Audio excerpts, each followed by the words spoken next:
Halo Bapak Ibu dan Saudara-saudara yang kasih Tuhan, senang sekali hari ini kita berjumpa kembali. Saya harap semuanya dalam keadaan sehat, semuanya dalam keadaan semangat dan penuh sukacita. Hari ini kita akan bersama-sama merenungkan firman Tuhan, tetapi sebelumnya mari kita berdoa. Tuhan yang baik, Tuhan yang mengasihi kami, sungguh kami bersyukur karena Tuhan selalu ada bersama kami dalam suka maupun dalam duka kami, dalam sehat maupun dalam sakit kami. Sungguh kami bersyukur karena Tuhan terus memegang tangan kami. Sebentar kami akan bersama-sama menghayati firman Tuhan. Kiranya Tuhan menolong kami supaya kami dapat memahami apa yang menjadi kehendak Tuhan dan kami dapat melaksanakannya di dalam kehidupan kami sehari-hari. Terima kasih ya Tuhan, di dalam nama Tuhan Yesus kami berdoa, haleluya, amin. Bacaan kita pada hari ini berdasarkan Imamat pasal 16 ayat 1 sampai ayat yang kelima, dilanjutkan ayat 20 sampai ayat yang ke-28, tapi hanya akan saya bacakan dari ayat 1 sampai ayat 5 saja. Imamat pasal 16 ayat 1 sampai 5 dilanjutkan 20 sampai 28 yang berbunyi demikian. Sesudah kedua anak Harun mati yang terjadi pada waktu mereka mendekat ke hadapan Tuhan, berfirmanlah Tuhan kepada Musa. Firman Tuhan kepadanya, katakanlah kepada Harun kakakmu supaya ia jangan sembarang waktu masuk ke dalam tempat kudus di belakang tabir, ke depan tutup pendamaian yang di atas tabut, supaya jangan ia mati, karena aku menampakkan diri dalam awan di atas tutup pendamaian. Beginilah caranya Harun masuk ke dalam tempat kudus itu, yakni dengan membawa seekor lembu jantan muda untuk korban penghapus dosa dan seekor jantan untuk korban bakaran. Ia harus mengenakan kemeja lenan yang kudus dan ia harus menutupi auratnya dengan celana lenan dan ia harus memakai ikat pinggang lenan dan berlilitkan serban lenan. Itulah pakaian kudus yang harus dikenakannya sesudah ia membasuh tubuhnya dengan air. Dari umat Israel ia harus mengambil 2 ekor kambing jantan untuk korban penghapus dosa dan seekor domba jantan untuk korban persembahan. Demikianlah pembacaan firman Tuhan. Sungguh berbahagia kita yang diberikan kesempatan untuk mendengarkan, merenungkan, memelihara, dan bahkan diberikan kekuatan untuk melaksanakan di dalam kehidupan sehari-hari. Haleluya. Bapak, Ibu, dan Saudara-saudara yang kasih Tuhan, selama pandemi COVID-19 ini ada kebiasaan-kebiasaan baru yang dibangun. Tapi sebenarnya kalau dipikir juga tidak semuanya kebiasaan baru.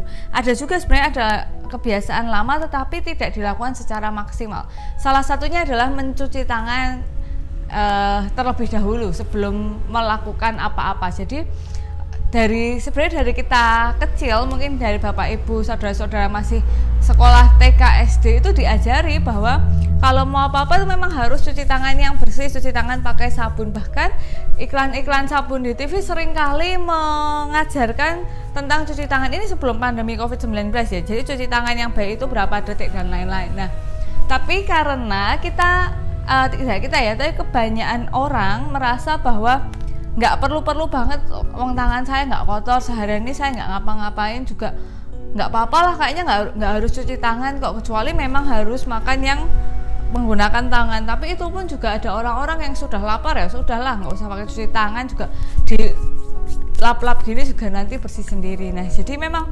sebenarnya ini kebiasaan yang sudah dari lama diajarkan, tetapi baru dimaksimalkan setelah ada pandemi COVID-19.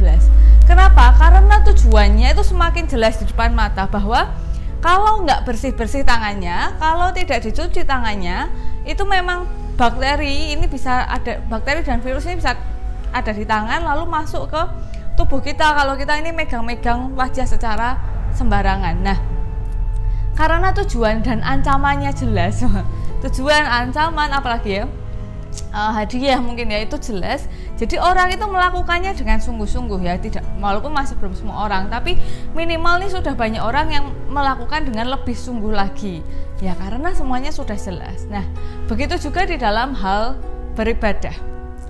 Pertanyaannya, buat apa sih kita ini ibadah? Kita yang sekarang ini saya sering mendengar bahwa ya buat apa ibadah, orang gitu-gitu aja kok, saya lo nggak paham, yang khotbahnya gitu-gitu aja, lagunya itu aja, bosen juga. Sebenarnya nggak usah dengan khotbah, yang penting hidup bagus juga, nggak usah ibadah, yang penting hidupnya baik juga sudah cukup ya kan, nggak usah berdoa, Tuhan juga sudah tahu isi hatinya. Nah, manusia jadi kurang semangat, kurang sungguh-sungguh dalam beribadah karena kehilangan tujuannya di dalam ibadah. Beda sekali dengan Harun dan bangsa Israel pada saat itu. Mereka sungguh-sungguh beribadah karena memang mereka melihat hal yang jelas. Kalau mereka nggak sungguh-sungguh ibadah, mereka bisa mendapat penghukuman yang luar biasa. Tadi kan diceritakan ya, Harun kalau nggak mau mati begitu, kalau mau selamat ya dalam mempersiapkan dirinya harus sungguh-sungguh, nggak boleh sembarangan. Pakaiannya diatur, kebersihan dirinya diatur, kekudusan dirinya juga diatur. Begitu juga dengan umat Israel ketika mau melakukan pendamaian ya harus diberikan melalui ibadah dan persembahan. Dan tadi yang kita baca ini tentang hari pendamaian. Jadi ini hari yang khusus, ini hari di mana ada pendamaian antara Tuhan dan manusia lewat persembahan-persembahan yang diberikan secara khusus. Dan umat Israel pada hari pendamaian ini harus melakukan puasa. Jadi mereka harus merendahkan hati dan merendahkan dirinya ketika setiap harinya bertingkah yang kadang angkuh, kadang sombong, merasa baik sendiri dan lain-lain. Hari itu mereka harus puasa. Jadi ketika mereka beribadah, ketika mereka persembahan, ketika mereka mempersiapkan diri, mereka itu sungguh-sungguh karena tujuannya jelas, biar mereka bisa berdamai dengan Allah, biar mereka mendapatkan keselamatan. Karena tujuannya jelas, sungguh-sungguh. Nah, kita ini diberikan keselamatan oleh Tuhan. Jadi merasanya bahwa ya kan saya sudah diberikan keselamatan oleh Tuhan, ya sudah gitu kan. Jadi kayak ya karena kita ini sudah disayang, kadang-kadang kan jadi banyak orang, beberapa orang menjadi terlalu manja begitu, karena sudah sangat disayang, sangat dijaga begitu dekat ya. Jadi nggak melihat bagaimana pentingnya, bagaimana berharganya ibadah dengan Tuhan itu, baik di dalam gereja maupun di luar gereja, di dalam persekutuan besar, persekutuan kecil, ataupun ibadah yang pribadi. Jadi memang nggak harus yang ibadah yang bareng-bareng. Tapi kalau kita memahami betapa pentingnya beribadah, kita punya tujuan yang murni kenapa kita ibadah, ini bisa menolong kita. Tujuannya apa sih kita beribadah? Ya cuma satu sebenarnya, bersyukur dengan kehidupan yang sudah diberikan oleh Tuhan, bersyukur tentang keselamatan yang diberikan oleh Tuhan. Nah ini sebenarnya dasarnya jelas, tetapi apa ya, orang itu kalau terancam gitu kan baru lebih cepet kan geraknya. Nah kita kan sebenarnya nggak usah nunggu terancam, tapi karena sudah diberikan banyak berkat, sudah dilindungi sedemikian hebat, jadinya ibadah seharusnya menjadi hal yang memang wajib kita lakukan sebagai ungkapan syukur kita kepada Tuhan. Nah ini menjadi penting sekali karena hari-hari ini, beberapa bulan terakhir ini kita harus melakukan kegiatan ibadah di rumah. Memang tidak dapat dipungkiri bahwa ibadah di rumah dan ibadah di gedung gereja atau bersama-sama dengan saudara-saudara itu berbeda. Jadi mungkin hatinya itu lebih mantap, lebih sreg kalau ibadahnya di gedung gereja bersama dengan saudara-saudara atau melakukan persekutuan seperti PA dan lain-lain. Mungkin hatinya lebih mantap. Sedangkan kalau sekarang karena pandemi mungkin hanya bisa di rumah bersama keluarga, mendengarkan radio atau menonton YouTube yang ya mungkin rasanya itu berbeda. Ya ini memang dapat dipahami karena kan ada perjumpaan dan secara langsung dan perjumpaan melalui daring, melalui online begitu. Jadi pasti berbeda. Cuma ketika tujuan kita jelas, motivasi ibadah kita jelas, cara-caranya, tata caranya, tempatnya, dengan siapanya itu seharusnya tidak terlalu mengganggu.